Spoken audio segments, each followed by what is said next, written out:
Hello, and welcome to this tutorial on the Database Connection Service Support tool from Omron. This tool is used in conjunction with NX and NJ series machine automation controllers that have direct database connectivity features built in. What this tool does is it creates tables in a database matching the structured variables in a Sysmac Studio project, or it goes the other direction, creating a structure from a table in a database. Let's do a walkthrough. The first thing that you're going to do when you use the tool is specify the connection information to connect to your database. And there's three ways to do that. You can manually type in all the information, you can import from an existing Sysmac Studio file, or you can connect to a controller and extract the information from a controller. Let's go ahead and do that.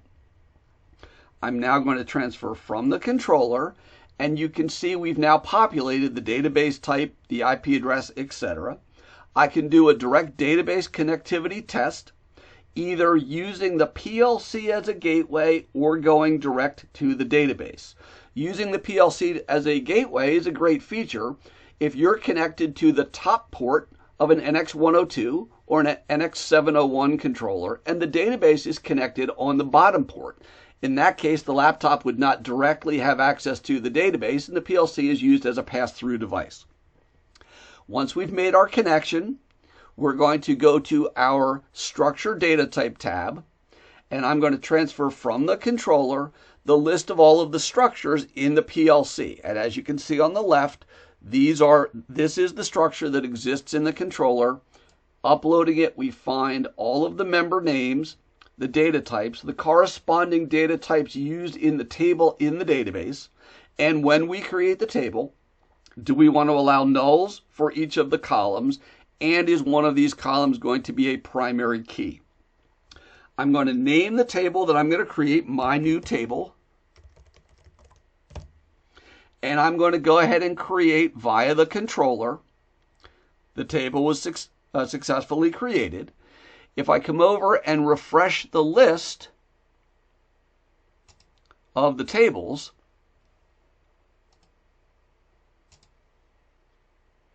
here is my new table with the columns corresponding to the members of the structure. If we now want to go the other direction and create a structure from an existing table in a database, we can come to the DB Table tab, transfer from the database, and now we find this client table with these four columns and their corresponding data types. By selecting and copying the structure from the bottom, coming into Sysmac Studio and pasting, we've now created a structure that matches that table.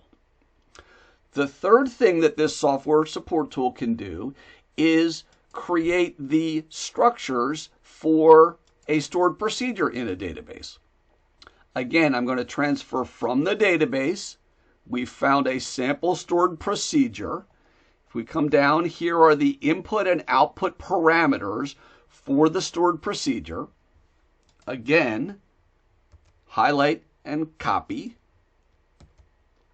paste into Sysmac Studio, and we've now created the input and output structures to match the parameters to pass in and out of the stored procedure.